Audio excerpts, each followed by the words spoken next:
episode of Her Body, His Choice. Check it out. Due to the colonization of Indian women in the 1600s, according to Progressive Magazine, nothing has changed. Prior to mass Euro-American invasions and influence, violence was virtually non-existent in the traditional Indian families and communities. At the end of the article, there is Cheyenne proverb states, "A tribal nation is not conquered until the hearts of its women are on the ground." In 1619, slavery arrives to Jamestown. And according to racism, and the law, rape did not apply to Black women or Indian women, which made it legal for white men to impregnate their female slaves, regardless if they were married or not. Thomas Jefferson fathered 6 children by his slave, Sally Hemings. In 1967, the Vietnam War left behind a lot of mixed-race babies due to the savage behavior of American soldiers. So at one point, I lived in a Mormon community, and I asked one of the women why she endorsed this kind of behavior, knowing the history of the past, of what it really means, her body, his choice. And she actually deflected the question. But in so many words, she did make me understand that she was raised to support that kind of behavior. A woman is conceived to be the man's helper. There are no equal rights for women. In the Mormon community, which has a large Trump following, the women are raised up to become subservient wives. So in January, as we prepare for President Trump and First Lady Melania, who was born in Novo Mesto, Slovenia, and Vance and his wife, Usha, an American Indian, to transition into the White House, what does this mean for American women? Let's take a look at one of Trump's cabinet picks. Trump picks Matt Gaetz for law enforcement, who once faced sex trafficking investigations. So how did we go to making movies to try to help bring awareness to sex trafficking, to having someone such as Matt Gaetz for law enforcement? It's no secret that Trump has been found in the company with those who have been in trouble for sex trafficking. So women, where did we lose our ability to choose? The truth is found within the division of women and not the inclusion. The very first time I experienced racism, I was living in Europe. I was 6 years old, and it was at the hands of my second grade teacher. We'll call her Mrs. Yates, and she was from the United States. The way she treated me foreshadowed the racism to come when my parents and I moved back to the United States. When we arrived back to the United States, I met 2 women. The first one I met in junior high.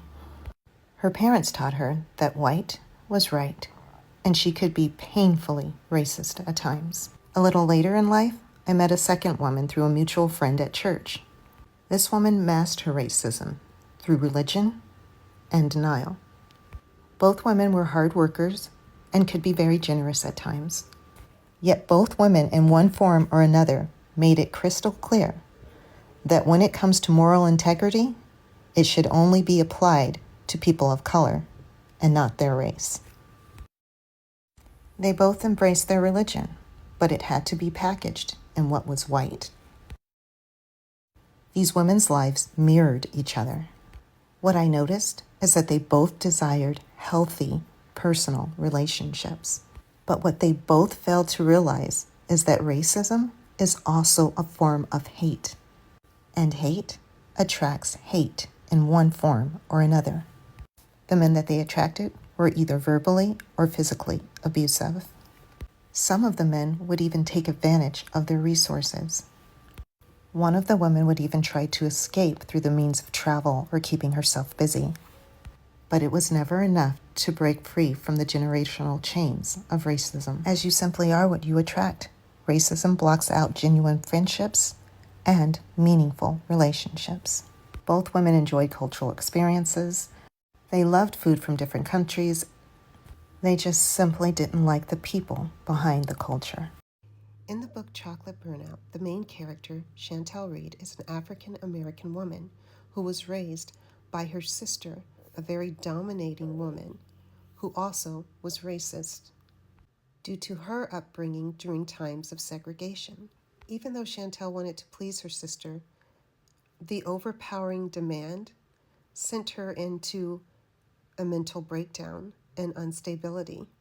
I'm trying to stay away from spoiler alerts, but most readers did not understand this because Chantel Reed was such a bright individual and a very cunning businesswoman.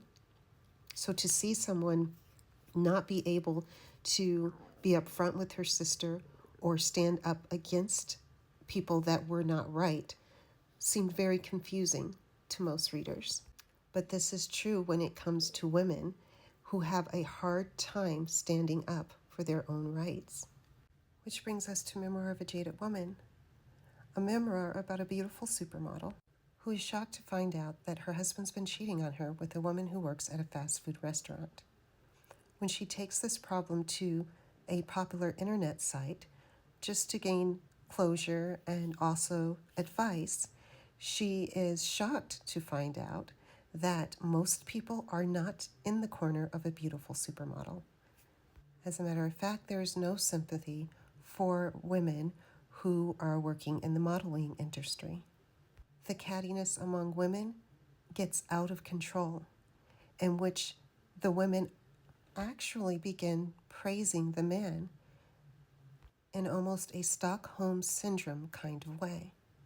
Our differences run deep, but unless we learn how to come together instead of fall apart, nothing will change, and history as we know it will continue to repeat itself.